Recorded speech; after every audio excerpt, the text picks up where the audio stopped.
रहा है, जो कुंभ चल रहा हमारा हमारा राहुल गांधी समेत भारत की जो केंद्रीय सरकार है और प्रदेश सरकार है उसके ऊपर में तरह तरह के आरोप लगा रहे हैं, तरह तरह के बयानबाजी वो कर रहे हैं। तो नहीं लिया था, कोई फायर प्लानिंग नहीं की थी उन्होंने कि अगर कोई आग लगती है तो उसे कैसे खत्म। आज भारतीय जनता पार्टी पर या भारत की केंद्र सरकार पर और प्रदेश भी बनी थी, तब उस वक्त उनके सलाहकारों ने कहा था कि ये हिंदू विरोधी छवि है, इसमें कुछ। और वो पूरे लाव लश्कर को लेकर के लोग घायल हुए। मतलब जिस दिन भगदड़ उस तक। नमस्कार दोस्तों, स्वागत है आपका अपने YouTube चैनल मेरे साथ देश की बात के अंदर। दोस्तों, अभी रिसेंटली हमारा जो महाकुंभ मेला चल रहा है, जो कुंभ चल रहा हमारा उस महाकुंभ में सेक्टर 19 तुलसी मार्ग स्थित विवेकानंद सेवा समिति वाराणसी के शिविर में आग लगी और आग बहुत ही भीषण लगी, जिसमें लगातार 20-25 गैस के सिलेंडर भी ब्लास्ट हुए। अब इस बात को लेकर के पूरा विपक्ष राहुल गांधी समेत भारत की जो केंद्रीय सरकार है और प्रदेश सरकार है उसके ऊपर में तरह तरह के आरोप लगा रहे हैं, तरह तरह के बयानबाजी वो कर रहे हैं और कह रहे हैं कि ये बद इंतजामी का रिजल्ट है। प्रधानमंत्री और मुख्यमंत्री योगी आदित्यनाथ जी ने इसके ऊपर कोई एक्शन नहीं लिया था, कोई फायर प्लानिंग नहीं की थी उन्होंने कि अगर कोई आग लगती है तो उसे कैसे काबू पाया जाए। दोस्तों, खैर ये क्या हुआ है, क्या क्या इसमें हुआ है, क्या किस तरह से आग लगी, वो वाकया बाद में बताता हूँ मैं आपको। पहले हम बात कर लेते हैं कांग्रेस के टाइम की। जो कांग्रेस आज भारतीय जनता पार्टी पर या भारत की केंद्र सरकार पर और प्रदेश सरकार पर आज आक्षेप लगा रही है, तो उन लोगों को पहले अपने गृहभान में लगा झांक कर देख लेना चाहिए। 1954 के अंदर भी प्रयाग में कुंभ लगा था। प्रयाग में ही, क्योंकि कोई सरकार थोड़े नाम बदल सकती है, किसी तीर्थ का कोई नाम नहीं बदल सकती। तो उस समय भी प्रधानमंत्री हुआ करते थे, मुख्यमंत्री भी हुआ करते थे उस टाइम पर, जब 1954 के अंदर में हुआ ये था कि नेहरू की छवि उस वक्त धुर हिंदू विरोधी बन चुकी थी। हर एक कोई उनको हिंदू विरोधी मानता था उस टाइम पर। ये उनकी कर्मों से उनकी ये छवि बनी थी। तब उस वक्त उनके सलाहकारों ने कहा था कि आप कुंभ के मेले में जाइए, कुंभ लगा हुआ है और वहां पर आप शाही स्नान कीजिए, जिससे कि आपकी जो ये हिंदू विरोधी छवि है इसमें कुछ सुधार हो पाए। और वो पूरे लाव लश्कर को लेकर के कुंभ के लिए गए।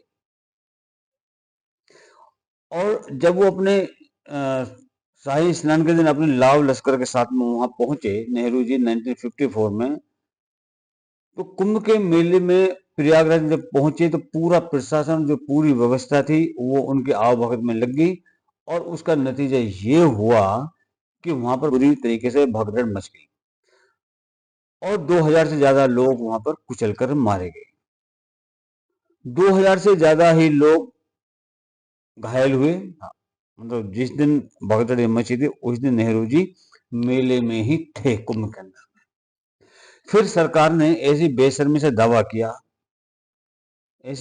दावा किया, कहा कि केवल कुछ भिखारी मरे हैं।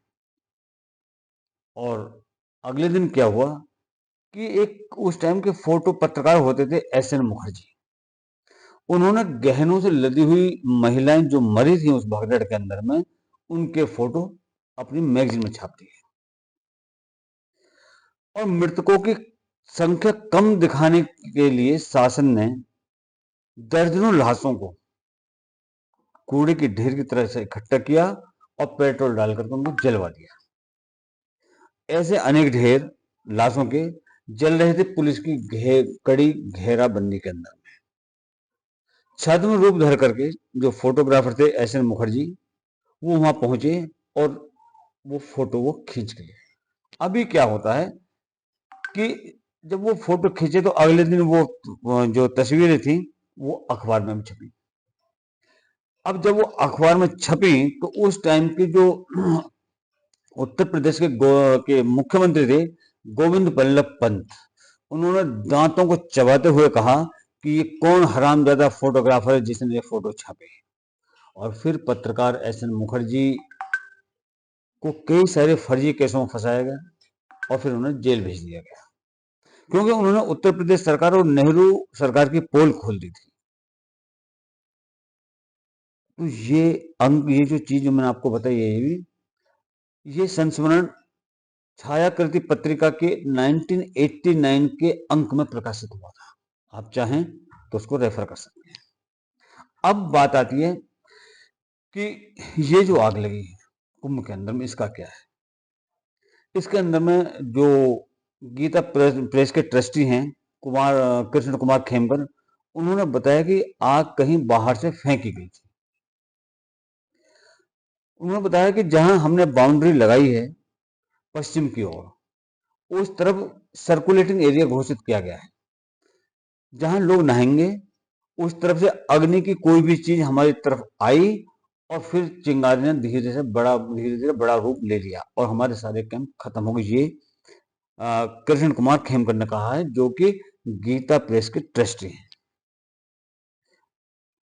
प्रयाग महाकुंभ मेला, जो प्रयाग महाकुंभ मेला का क्षेत्र है, उसमें रविवार को भीषण आग लगी। ये आग, जैसा मैंने बताया, सेक्टर 19 में अखिल भारतीय धर्म संघ गीता प्रेस गोरखपुर के कैंप में लगी और ये आग चारों तरफ फैल गई। जब उनके ट्रस्टी ये बोलते हैं कि भाई ये उस तरफ से एक चिंगारी आई, किसी ने फेंका, तो फिर संदेह की सुनी तो कहीं ना कहीं जाएगी। लेकिन गनीमत ये रही उसके अंदर में कि किसी भी तरह की जान की हानि नहीं हुई, जनहानि नहीं हुई, कोई जान नहीं गई। हालांकि आग से कई टेंट और उनमें रखा सामान जलकर खाक हो गया। आग लगने के कारणों का फिलहाल कारण सामने नहीं आए हैं। ये बात जो गीता प्रेस के ट्रस्टी कृष्ण कुमार खेमकर, उन्होंने बताया कि शिविर अखिल भारतीय धर्म संघ और गीता प्रेस ने संयुक्त रूप से लगाए थे।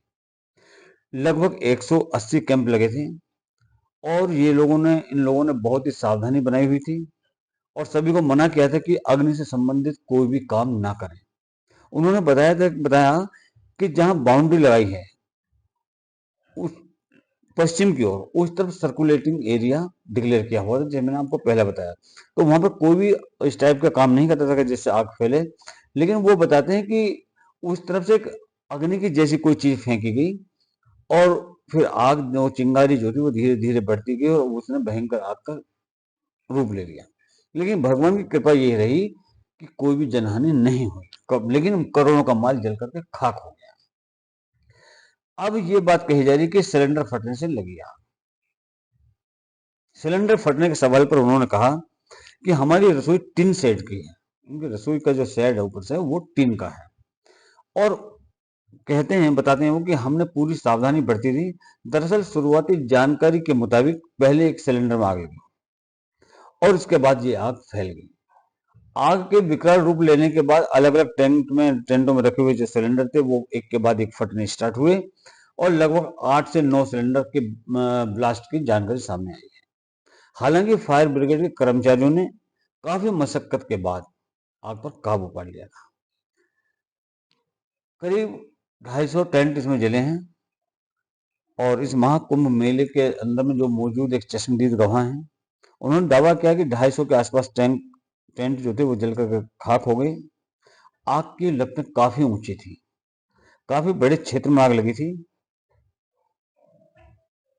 एनडीआरएफ के डीआईजी एम के शर्मा ने कहा है कि यहां मौजूद सभी टीमों ने मिलकर काम किया और आग पर काबू पा लिया और अभी इस वक्त एनडीआरएफ की 4 टीमें यहाँ पर तैनात हैं।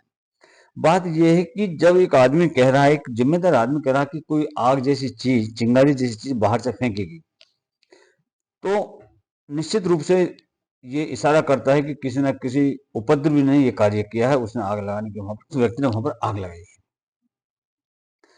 और उसके तुरंत बाद जिस तरह से ये खबर आई कि आग लग गई, वहां पर तुरंत ही प्रधानमंत्री और उत्तर प्रदेश के मुख्यमंत्री आदरणीय योगी जी दोनों ने उस एरिया का हवाई सर्वे किया और सभी को जो घायल थे उनको अस्पताल में देखने के लिए वो गए भी। लेकिन सवाल फिर ये पैदा होता है कि आखिर वो कौन लोग हैं जो इस टाइप का कृत्य कर रहे हैं। ये केवल सरकार को ही नीचा दिखाना नहीं है, बल्कि ये हिंदू धर्म के ऊपर भी कुठाराघात है। सभी से निवेदन है कि इस टाइप के जो अराजक तत्व हैं, इनसे सावधान रहें और कोई भी ऐसा कार्य ना करें कि जिससे हमारे कुंभ के अंदर में कुछ भी गड़बड़ पैदा हो। नमस्कार, जय हिंद, जय भारत।